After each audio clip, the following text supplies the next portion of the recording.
नमस्कार दोस्तों। देखिए मित्रों, आज हम माध्यमिक शिक्षा बोर्ड की जो 8वीं क्लास की पुस्तक है, इसमें माध्यमिक शिक्षा बोर्ड की इसमें सामाजिक विज्ञान का हम पॉलिटी से संबंधित चैप्टर पढ़ रहे हैं। और इसमें हमारा चैप्टर है कानून और भारतीय न्यायपालिका।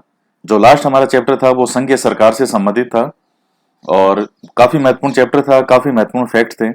तो उसमें से ही आपको एक क्वेश्चन का जवाब देना है कि भारतीय संविधान जो है, भारतीय संविधान के अनुसार भारत में राष्ट्रपति एक व्यक्ति कितनी बार राष्ट्रपति बन सकता है।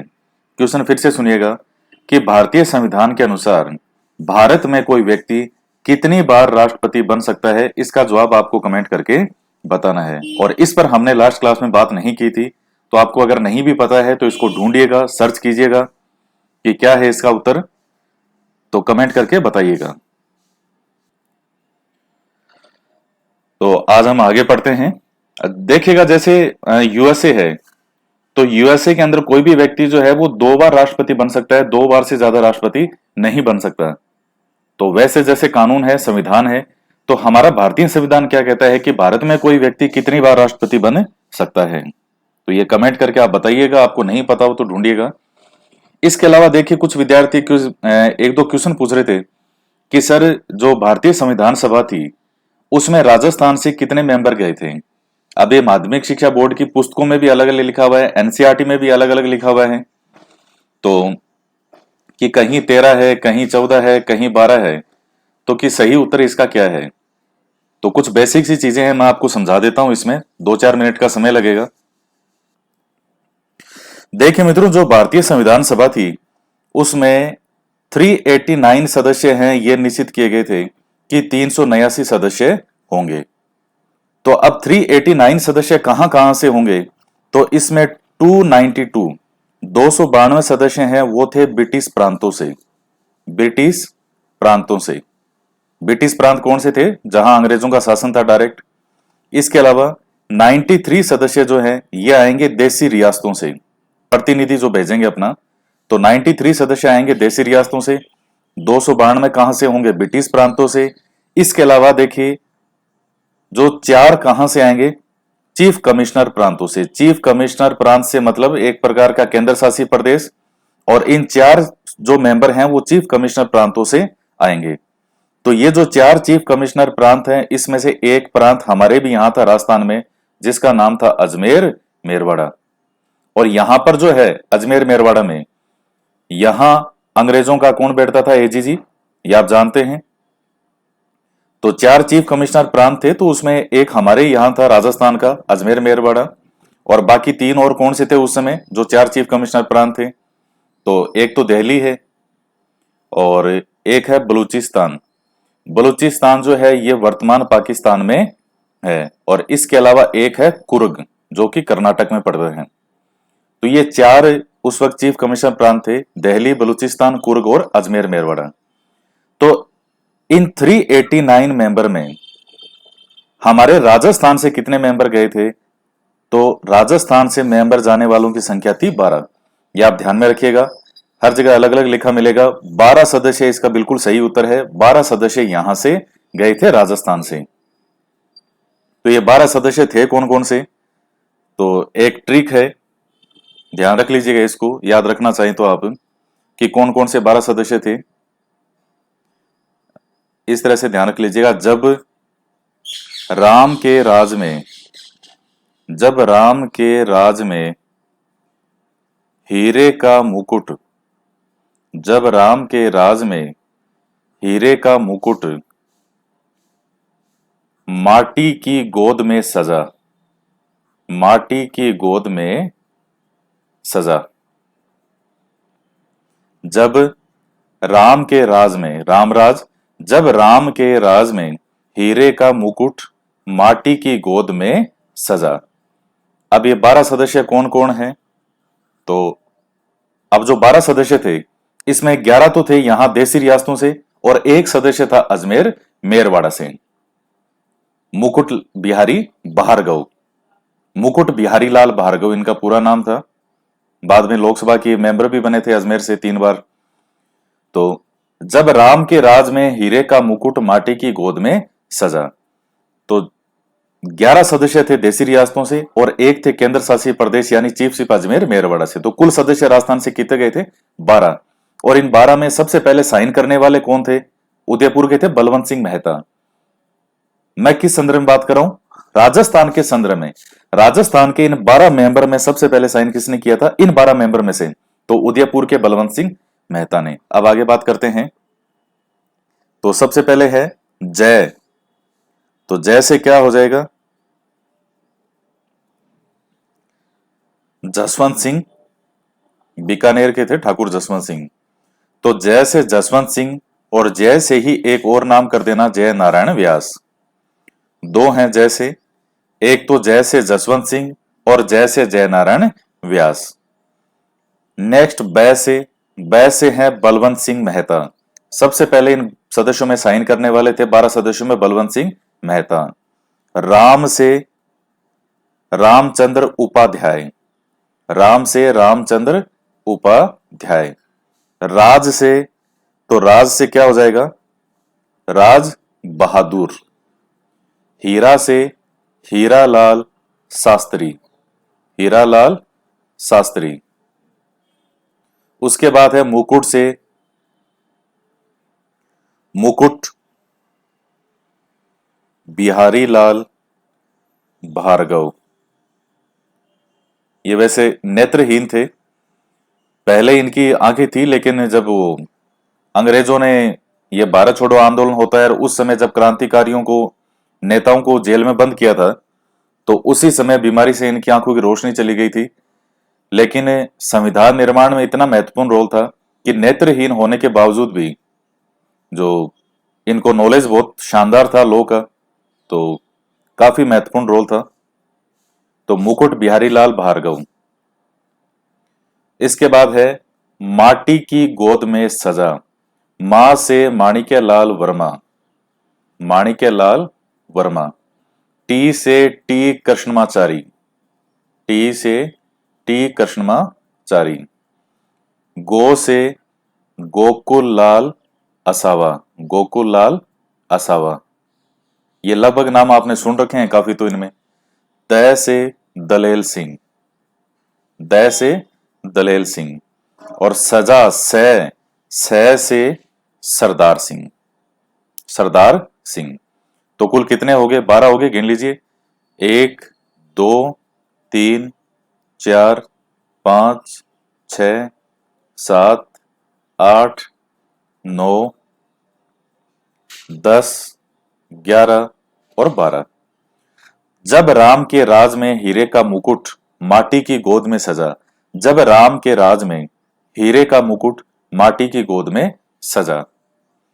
तो जब जसवंत सिंह और जयनारायण व्यास, बै से बलवंत सिंह मेहता, राम से रामचंद्र उपाध्याय, राज से राज बहादुर, हीरे से हीरालाल शास्त्री, मुकुट से मुकुट बिहारी लाल भार्गव, माटी माणिक्य लाल वर्मा और टी से टी कृष्णमाचारी। तो मां से माणिक्य लाल वर्मा, टी से टी कृष्णमाचारी, गो से गोकुल लाल असावा और दय से दलेल सिंह। इसके बाद में सह से सरदार सिंह। तो ये सभी हैं मेन जो हैं। तो ये ध्यान में रखिएगा, ये 12 सदस्य हैं जो कि राजस्थान से गए थे।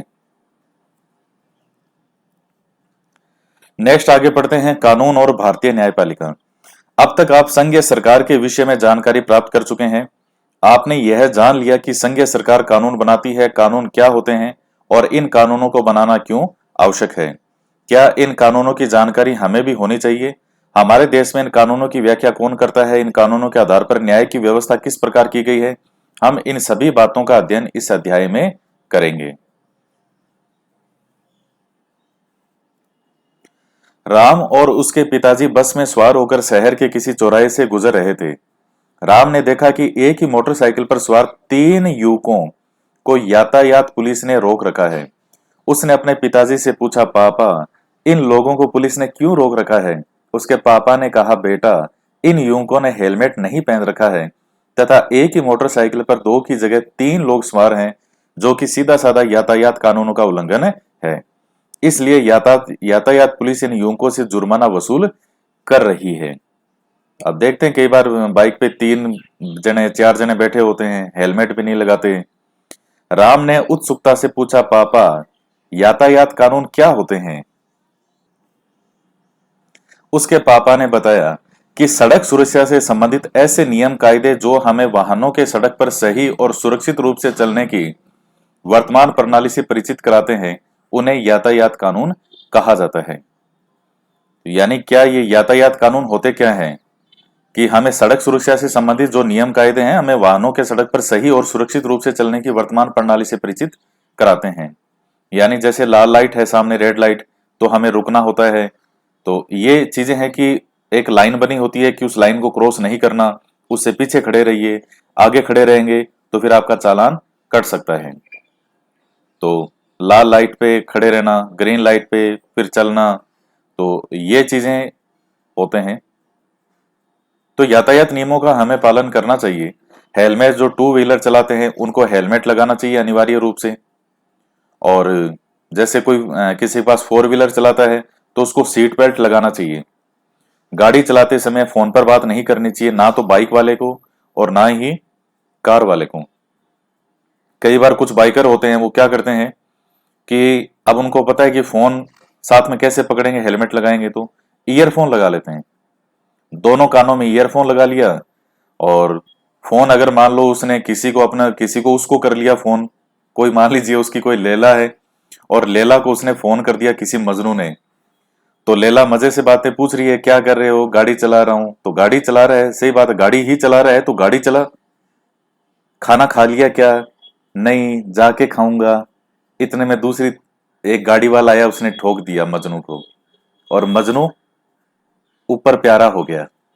तो ये चीजें, ईयरफोन लगा, आपके ईयरफोन में अगर आप सॉन्ग भी सुनते हैं, ये तो केवल एक उदाहरण है।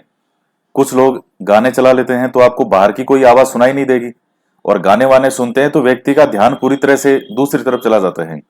गाने सुन लिया, किसी से बात कर रहा है, तो 1 सेकंड की घटना, 1 सेकंड, और वो 1 सेकंड में सब कुछ खत्म हो जाता है। तो ये इस तरह की जो है, ये लापरवाहियां नहीं होनी चाहिए। ये टोंक फाटक है यहाँ पास में जयपुर में, जो टोंक फाटक पे जो यहाँ की वो रेलवे लाइन है, तो कुछ ट्रैक जो है वो इस तरह से खुला सा है बीच में। तो वहां आए दिन, अभी तो लॉकडाउन है, तो अभी कई जो लड़के लड़कियों की जिंदगी बची हुई है इसमें, नहीं तो क्या करते थे, ईयरफोन लगा लेते थे और इस तरह से ट्रेनों के ऊपर से निकल रहे हैं, गाने सुन रहे हैं या बात करते हुए चल रहे हैं, उधर से ट्रेन आती और काम तमाम। कई बार ऐसे केस होते हैं, तो ये ध्यान रखा कीजिए इन चीजों का। तो निश्चित तरीके से पालन किया जाए तो जीवन को सुरक्षित रखने में मदद मिलती है। सड़क पर होने वाली अधिकांश दुर्घटनाओं का कारण यातायात के नियमों का पालन नहीं करना ही होता है। ज्यादातर जो सड़क दुर्घटनाएं होती है वो यातायात के नियमों का पालन नहीं करने के कारण होती है। अभी एक न्यूज़पेपर के अंदर एक घटना पड़ी, 1-2 दिन पहले की है, कि कोटा के अंदर नदी में कोई नाव वाले थे और उसमें 11-12 जने डूब गए उसमें। तो उसमें साफ ये लिखा आ रहा है कि क्षमता इतनी थी नहीं, कोई 20-25 लोगों की क्षमता होगी, 40-45 के आसपास लोग बैठ गए उसमें। इसके अलावा बाइक, 10-12 बाइक, और एक बाइक का वजन कम से कम 125 किलो के आसपास होता है, 100 से 125 किलो के बीच। 10-12 बाइक और रख ली, तो फिर वो नाव डूब गई। और कितने लोग हैं जिनके घर से कितनी जिंदगियां उजड़ी है, कितनों के सपने उजड़े हैं, किस लिए? मूर्खता के कारण। तो ये चीजें हैं। तो लापरवाही, ज्यादातर जो दुर्घटनाएं होती है वो व्यक्ति की, इंसान की खुद की लापरवाही से होती है। सड़क दुर्घटना में शराब का सेवन एक महत्वपूर्ण कारक है जो वाहनों की भिड़ंत और गंभीर चोट का खतरा बढ़ाती है, जिससे मृत्यु तक हो सकती है। तो ये शराब पी के कई बार गाड़ी चलाते हैं कुछ लोग, तो वो भी गलत है। शराब कार्य करने की निष्पादन क्षमता को घटाती है और शारीरिक गतिशीलता और दिमाग द्वारा नियंत्रण की क्षमता को प्रभावित करती है। तो शराब जो कोई पीते हैं तो वो लोग अनकंट्रोल हो जाते हैं। आपने भी शराबी देखे होंगे, जो कई शराबी पीते हैं, आपको कोई दिख जाए सड़क पर, वो इधर उधर डोलता डोलता जाता है, कहीं दीवार के भिड़ेगा, कहीं रास्ते में उसको सांड मिल गया या कुत्ता मिल गया तो उससे बातें करने लग जाएगा, और तू कैसा है, तू बोल नहीं रहा है। इस तरह के नमूने आपको कई जगह मिल जाएंगे। तो शराब पीने के बाद में व्यक्ति जो है वो अपना कंट्रोल खो देता है, उसके सोचने समझने की क्षमता वो सब समाप्त हो जाती है। तो शराब पी करके और गाड़ी नहीं चलानी चाहिए। यह गति और दूरी को समझने की क्षमता को भी बाधित करती है। शराब का प्रभाव गुस्से को बढ़ाता है, झगड़े की संभावना भी बढ़ जाती है। अतः शराब पीकर वाहन चलाना एक दंडनीय अपराध है। राम की उत्सुकता को देखकर उसके पिताजी ने आगे उसे और जानकारी दी कि बेटा, वाहन चलाने के लिए कम से कम 18 वर्ष की आयु निर्धारित की गई है। बच्चों को इस नियम को नहीं तोड़ना चाहिए। वाहन चलाने के लिए वाहन चालन का प्रशिक्षण भली भांति प्राप्त कर लेना चाहिए और यातायात के नियमों का जानकारी भी प्राप्त करनी चाहिए। अब आजकल के बच्चे क्या होते हैं, युवा हो रहे हैं, फास्ट, जल्दी जवान हो रहे हैं, ये जिम विम ज्वाइन कर लेते हैं, बॉडी बनाएंगे। अब 18 साल से कम उम्र से पहले गाड़ी नहीं चलानी चाहिए। और जब बच्चा लगभग 15-16 साल का होता है तो उसके मन में आती है कि मैं गाड़ी चलाऊं, और वो भी कैसी, धूम पिक्चर की तरह, वो धूम धूम उस तरह से करते हुए जॉन अब्राहम की तरह मैं गाड़ी उड़ाऊं। तो फिर वो करता है जिद, नहीं नहीं मुझे गाड़ी दिलाओ। अब वो माता पिता अगर ज्यादा उसमें लाड वाले हैं, ज्यादा भावुक इन चीजों में नहीं होना चाहिए। इसमें चाहे बच्चा कितना रो पीट के मर जाए, सर पटक पटक के मर जाए, लेकिन नहीं देनी है तो नहीं देनी है। कुछ नियमों में बिल्कुल स्टिक होना चाहिए। जहां स्नेह वाली जगह है वहां स्नेह होना चाहिए। गलत कोई भी चीज है उसको कभी भी डिमांड को पूरा नहीं करना चाहिए पेरेंट्स को। चाहे बच्चा कितना ही सर पीट पीट के सर पटक लेगा, पीट ले भैया, मैं सर फोड़ दूंगा, फोड़ ले तेरा। गलत डिमांड नहीं मानी जाएगी। तो 18 साल से पहले बाइक नहीं देना चाहिए, ना तो उसे ढंग से संभलेगी भी तो उसको कहीं भिड़ा देगा वो। फिर कहते हैं हमारा मासूम सा बच्चा था, तो बाइक पहले दी क्यों थी उसको। राम ने फिर प्रश्न पूछा, क्या मैं 18 वर्ष का हो जाऊंगा तब वाहन चला सकता हूं। उसके पिताजी ने बताया, सिर्फ 18 वर्ष की आयु हो जाने से वाहन चलाने के हम योग्य नहीं हो जाते। हमें वाहन चलाने के लिए ड्राइविंग लाइसेंस की जरूरत पड़ती है, जो चालक की वाहन चलाने की योग्यता की पूरी जांच करके फिर जारी किया जाता है। यह ड्राइविंग लाइसेंस हमें वाहन चलाते समय हमेशा अपने पास रखना चाहिए, अन्यथा जुर्माना हो सकता है। यदि कोई अवैधक वाहन चलाते पकड़ा जाता है तो 300 रुपए जुर्माना और वाहन मालिक पर 1000 रुपए का जुर्माना हो सकता है। अब तो बढ़ गया होगा खूब ही। तो अब तो ये जुर्माना काफी बड़ा है। अवैधक द्वारा कोई दुर्घटना करने पर भारतीय दंड संहिता की धारा 304 या 337 के तहत मुकदमा दर्ज होता है तथा उसे बाल सुधार गृह भेजा जा सकता है। तो ये ध्यान रखिएगा, ये भारतीय दंड संहिता की धारा 304 के तहत अगर मुकदमा दर्ज हो जाए तो फिर सीधी जेल होती है। 18 वर्ष से कम होता है तो उसको बाल सुधार गृह भेजते हैं, जो जेल होती है उसमें नहीं भेजते। 18 वर्ष से कम वाले को बाल सुधार गृह में भेजा जाता है। तो ये चीजें हैं। कार, जीप इत्यादि मोटर वाहन चलाते समय हमें सीट बेल्ट और दुपहिया वाहन चलाते समय हमें हेलमेट जरूर पहनना चाहिए, तभी हम अपने जीवन को सुरक्षित रख सकते हैं। तो कई जैसे हेलमेट भी पहनते हैं तो कईयों के बड़े अलग अलग तर्क होते हैं। कोई कहता है मेरे बाल खराब होते हैं, कोई कहता है मुझे सांस नहीं आती, कोई कहता है कि मेरा जी घुट है। तो और कई वो जो ये सीट बेल्ट लगाने वाले भी हैं, इनके भी यही बहाने, अब चूंकि बाल तो खराब नहीं होते सीट बेल्ट में, लेकिन मेरा जी घुट है, मन सांस को नहीं आवे। ये अजीब अजीब बेतुके तर्क देते हैं। जिंदगी से बढ़ के ये चीजें नहीं है। जीवन रहेगा तो सब कुछ रहेगा, जब जीवन ही नहीं है तो फिर क्या है, 4 दिन बाद में सब भूल जाएंगे, घर वाले भी भूल जाएंगे। तो इस चीज को ध्यान में रखो, आपकी जिंदगी आपकी है और इसको संभाल के रखना भी आपका ही फर्ज है। जिंदा रहोगे तो बहुत सी चीजें हैं दुनिया में, देखोगे विज्ञान इतना आविष्कार कर रहे हैं, कहां कहां पहुंच गए। तो भविष्य में पता नहीं कितनी अच्छी अच्छी चीजें भी आपको देखने को मिले। इस नियम का उल्लंघन करने पर मोटर वाहन अधिनियम की धारा के तहत ये जुर्माना लिया जाता है। अब तो जुर्माना बहुत बढ़ गए हैं। इस तरह राम के पिताजी ने राम को यातायात नियमों और कानूनों की जानकारी देकर यातायात कानून के बारे में उसकी समझ बनाने का प्रयास किया। फिर है कानून। बच्चों, आपने यातायात कानून के बारे में समझा। इसी तरह विभिन्न बातों को लेकर अनेक अन्य कानून बनाए गए हैं। व्यवस्था को सुचारू रूप से चलाने के लिए नियम और कानून जरूरी होते हैं। कानून क्या होता है? कानून का मतलब सरकार द्वारा निर्मित ऐसे बाध्यकारी नियमों से है जो समाज में व्यक्ति के व्यवहार और कार्यों को संचालित करते हैं। प्राय कानून हमारे जीवन को सहज और सरल बनाते हैं। कानून का उल्लंघन करने पर दंड मिलता है। कानून के उल्लंघन से बचने के लिए हमें कानून की जानकारी होना जरूरी है। हमें कानून का अनिवार्य रूप से पालन करना चाहिए, क्योंकि कानून हमारी भलाई के लिए होते हैं। देखिए, कोई भी सरकार के द्वारा कानून बनाए जाते हैं तो ये हम पर बाध्यकारी नियम हैं, और ये इसलिए बनते हैं क्योंकि ताकि व्यक्ति जो है उसको नियंत्रित किया जा सके, वो गलत काम नहीं करे। आप सही काम कर रहे हैं, कोई आपको रोकने टोकने वाला नहीं है, लेकिन आप लाइट को जो है, जो रेड लाइट है उसको क्रॉस कर रहे हैं, ट्रैफिक नियमों का उल्लंघन कर रहे हैं, कोई गुंडागर्दी करता है, कोई कुछ गलत तरीके से करता है, तो उसके लिए कानून बने हुए हैं उसको रोकने के लिए। तो कानून समाज की भलाई के लिए होता है, लॉ एंड ऑर्डर। आप सोचिए कि हम कानून का पालन नहीं करें तो क्या होगा। हम भी यातायात नियमों का उल्लंघन करें, कोई व्यापारी पूरे पैसे लेकर भी कम सामान देवे, बिना टिकट के रेल या बस में यात्रा करें, कोई चिकित्सक अस्पताल में लिंग परीक्षण करके कन्या भ्रूण हत्या करे या करने में सहयोग करे, कोई भी परीक्षार्थी अनुचित साधनों का प्रयोग करके परीक्षा उत्तीर्ण करने की कोशिश करें। तो ये इस तरह से अगर कोई गलत चीजें होती है तो कितना समाज में जो है कितनी गलत चीजें होती है।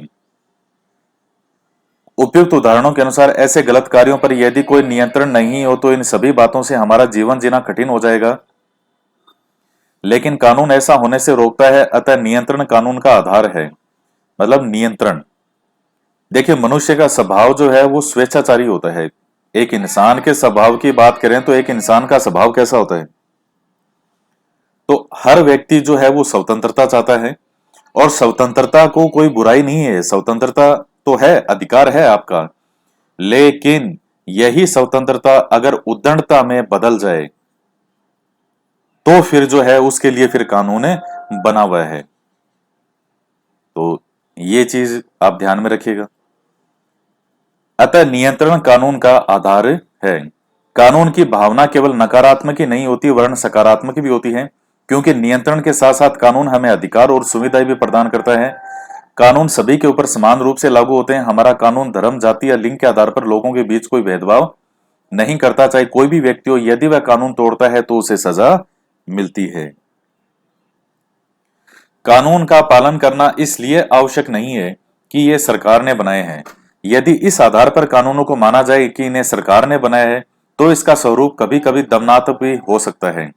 ऐसी स्थिति अधिनायकवाद को जन्म दे सकती है। हम एक लोकतांत्रिक देश में रहते हैं जहां कानून बनाते समय न्याय की अवधारणा को महत्व दिया जाना बहुत जरूरी है, तभी लोकतंत्र का विकास होगा और सामाजिक, आर्थिक और राजनीतिक न्याय प्राप्त होगा। हमारे स्वतंत्रता आंदोलन में ब्रिटिश सरकार द्वारा बनाए गए कानूनों का हमारे द्वारा विरोध किया गया था, क्योंकि वे कानून समानता और न्याय का उल्लंघन कर रहे थे। तो देखिए, कानून का पालन करना आवश्यक हो इसलिए नहीं है क्योंकि उनको सरकार ने बनाया है। कानून का पालन करना इसलिए आवश्यक है क्योंकि हमारी ड्यूटी है कि हम उन कानून का पालन करें, ताकि पूरे समाज के जो अंदर है वो एक व्यवस्था बनी रहे। तो सबसे महत्वपूर्ण यही चीज है। अब ऐसा नहीं है कि जैसा मान लीजिए कि कहीं कोई कचरा है आपके पास में और आपने कहीं भी कचरा सड़क पर फेंक दिया, वहां लिखा हुआ भी है कि कचरा फेंकना मना है, इतना इतना जुर्माना लगेगा। अब वहां डस्टबिन रखा हुआ है, लेकिन आप देख रहे हैं कि मुझे कोई देख रहा है क्या। अगर कोई पुलिस वाला वगैरह या वहां कोई खड़ा हो तो व्यक्ति जो है उससे डर कर उसमें नहीं फेंकता, उसमें उससे डर कर उसमें फेंक देता है। नहीं तो वो देखता सड़क पर चलते हुए कहीं भी फेंक देगा। तो ये चीजें क्यों है कि हमें कानून और व्यवस्था बनाए रखने का काम जो है वो जनता की जिम्मेदारी है कि वो कानून और व्यवस्था को बनाए रखें, ना कि अव्यवस्था को फैलाएं। तो अभी जैसे ये वायरस है, कोरोना वायरस, और सरकार ने कई चीजें रोकने के प्रयास किए। अब कोरोना में ये भी कर दिया कि किसी के मास्क वगैरह नहीं लगाया हुआ है तो भी उस पर जो है जुर्माना लगेगा। कुछ इसमें नियम मापदंड किए हैं कि कोई व्यक्ति इस तरह से करता है तो उस पर जुर्माना है। आप मार्केट में एक बार निकल के घूम के आइए, आपको 95% लोगों ने कोई मास्क नहीं लगा रखा है। 95% लोग बिना मास्क के घुमा रहे हैं, और अगर मास्क है भी तो मुंह के आगे नहीं लगा रखा, बस वो गले में लटका रखा है। तो बड़े बड़े डॉक्टर जो पूरा पैक होते हैं, उनके पास तो इतने संसाधन होते हैं, पूरा जब वो पैक होकर के भी इस कोरोना से नहीं बच पा रहे। बहुत भयंकर स्थिति हो चुकी है, बहुत भयंकर। और हो सकता है दोबारा भी लॉकडाउन सरकार को अब लगाना पड़े। मेरा मानना है, शायद जहां तक मुझे लग रहा है हो सकता है सरकार को दोबारा भी लॉकडाउन लगाना पड़ेगा। अब जिस तरह से कंडीशन, ये वायरल बहुत खतरनाक तरीके से फैल रहा है, और शायद जो आंकड़े आ रहे हैं वो सही भी नहीं है। जितने आंकड़े आ रहे हैं उसके लगभग 3 गुना मान के चलिए कि कोरोना वायरस है। अगर 50 लाख बता रहे हैं कि 50 लाख पेशेंट है, तो मान के चलिए 1.5 करोड़ से ऊपर हैं अभी। ये स्थिति है सही मायने में। तो लोग लापरवाह हैं, कोई सेफ्टी कुछ नहीं है, गोलगप्पे खा रहे हैं बेटे। महिलाओं के कंट्रोल नहीं है। बताओ आप, कई सड़कों पे जब बाहर आप जाते हैं देखते हैं कैसे उनको गोलगप्पे, कोई कोरोना का डर नहीं है। कोरोना हमारा क्या उखाड़ लेगा। गोलगप्पे खा रहे हैं, किसी का कोई मास्क नहीं है, आदमी वो भी मजे से गोलगप्पे खिला रहा है, तो वो अपना तो चला रहा है रोजगार, लेकिन आप अपनी जिंदगी के साथ जो है वो खेल रहे हो। ये चीजें मैंने आपको केवल एक उदाहरण दिया है कि लोग ये समझ रहे हैं कि स्थिति सामान्य हो चुकी है, लेकिन रियलिटी ये नहीं है। स्थिति बहुत भयावह हो चुकी है, सही बात तो ये है। बाकी नहीं समझेंगे तो लोग नहीं समझेंगे, कभी नहीं समझेंगे। तो ये चीजें हैं। अब आता है कानून के प्रकार। कानून के प्रकार वर्तमान समय में भी कुछ कानून परंपराओं, रीति रिवाजों और धार्मिक मान्यताओं पर आधारित होते हैं। ये सामाजिक कानून कहलाते हैं। देखिए, जो समाज के बनाए हुए कानून होते हैं, जो समाज के बनाए हुए नियम होते हैं, आप देखते हैं कई बार ये खाप पंचायतें होती है, कई बार समाज के पंच लोग होते हैं, या हर समाज के, हर धर्म के अपने अपने एक रीति रिवाज होते हैं, उनकी मान्यताएं होती है, परंपराएं होती है, तो वो सोसाइटी के कानून होते हैं। और अब जैसे मान लीजिए कानून है, तो कानून तो कह देगा कि साहब आपकी आयु, अगर लड़के की आयु 21 साल से ऊपर, लड़की की आयु 18 साल से ऊपर है, तो आप अपनी स्वेच्छा से विवाह कर सकते हो, किसी भी जाति में, किसी भी धर्म में कर सकते हो, बिल्कुल स्वतंत्र हो। तो कानून ने तो ये इजाजत दे दी, कानून तो आपको अधिकार देता है। लेकिन समाज, धर्म जो है, तो वो ये इजाजत नहीं देता। तो ये एक चीजें हैं, और ये कहीं अधिक जो सोसाइटी में प्रभावशाली होती है, बजाय लॉ के, जो कानून, देश का कानून है, उससे बढ़ करके ये चीजें होती है सोसाइटी में। तो ये चीजें हैं, हर समाज की रीति रिवाज, अपनी अपनी मान्यताएं हैं। आधुनिक राज्यों में कानून का निर्माण विधायिका द्वारा किया जाता है, जैसे हमारी संसद, इंग्लैंड की पार्लियामेंट या अमेरिका की कांग्रेस द्वारा कानून बनाना। इस प्रकार के कानून राष्ट्रीय कानून होते हैं। राष्ट्रीय कानून उस देश के नागरिकों और संस्थाओं पर लागू होते हैं। तो कानून का निर्माण कौन करता है? विधायिका करती है। जैसे हमारे यहाँ पार्लियामेंट है, इंग्लैंड की पार्लियामेंट है, अमेरिका की कांग्रेस है, वहां कांग्रेस कहते हैं पार्लियामेंट को। आप कांग्रेस से मतलब, अमेरिका की कांग्रेस से मतलब वहां पार्टी मत समझ लेना, ये नाम है ये। इस प्रकार के कानून राष्ट्रीय कानून होते हैं, और राष्ट्रीय कानून उस देश के नागरिकों और संस्थाओं पर लागू होते हैं। तो ये कानून के प्रकार हैं। तीसरा होता है कानून राष्ट्रीय नहीं वर्ण अंतर्राष्ट्रीय भी होते हैं। अंतर्राष्ट्रीय कानून संप्रभु राष्ट्रों के आपसी संबंधों को संचालित करते हैं। तो अंतर्राष्ट्रीय कानून जैसे यूएनओ वगैरह है, सुरक्षा परिषद, ये यूएनओ के या कई जो अंतर्राष्ट्रीय रूप से कई कानून होते हैं, वो इन संप्रभु देशों पे लागू होते हैं। कई बार मान लीजिए कोई बहुत बड़ा अपराधी है, तो इंटरनेशनल लेवल पे अगर कोई है, तो यह होता है कि ये किसी भी देश में जाए तो उस देश की जिम्मेदारी है, और प्लस उस पर यह कानून है कि इंटरनेशनल लॉ के तहत वो देश उस व्यक्ति को बंदी बनाएगा, उसको जो है, और जिस देश को सौंपना है उसको सौंपेगा। तो ये अंतर्राष्ट्रीय कानून जो हैं, ये बहुत मायने रखते हैं। कानून के सोर्स। राज्य में शांति और व्यवस्था बनाए रखना सरकार का मुख्य कर्तव्य है। इसी कर्तव्य को पूरा करने के लिए सरकार स्वयं आगे बढ़कर कानून बनाती है। जैसे किसी ने कोई अपराध किया तो उसके लिए दंड की प्रक्रिया निर्धारण के लिए भारतीय दंड संहिता को बनाया गया। कई बार समाज के विभिन्न वर्गों और जन संगठनों से किसी खास कानून को बनाने के लिए मांग उठाई जाती है। इन मांगों के प्रति संवेदनशील रहते हुए सरकार कानून बनाती है। इसी आधार पर सरकार ने महिलाओं के प्रति हिंसा को रोकने के लिए घरेलू हिंसा विरोधी कानून बनाया। राजस्थान के राजसमंद जिले की भीम तहसील के गांव देवडूंगरी में मजदूरों और किसानों ने अपनी मजदूरी से संबंधित सरकारी रिकॉर्ड जैसे हाजिरी और भुगतान रजिस्टर की प्रतियां मांगने के लिए संघर्ष किया। धीरे धीरे यह संघर्ष आंदोलन के रूप में परिवर्तित होकर राष्ट्रव्यापी हो गया। सरकार ने अंत में जनता की इस भावना को स्वीकार कर एक क्रांतिकारी और महत्वपूर्ण कानून सूचना का अधिकार अधिनियम 2005 बनाया, जो कि सरकारी स्तर पर जन भागीदारी और पारदर्शिता को बढ़ाने का शक्तिशाली कदम साबित हुआ है। तो एक व्यक्ति जो है उसको सूचना का अधिकार है और जो राइट टू इंफॉर्मेशन, तो कोई भी जो सूचना है वो मांग सकता है। आपका भी जैसे आप भी मान लीजिए आरपीएससी से कोई सूचना मांगना चाहो तो आप भी मांग सकते हो। देश की सुरक्षा को जो खतरा हो सके वो चीज आप नहीं मांग सकते। अब आप सोचो कि भारत के पास आज के टाइम में कितना गोला बारूद है, तो आप आरटीआई लगा दो, वो संभव वो नहीं है।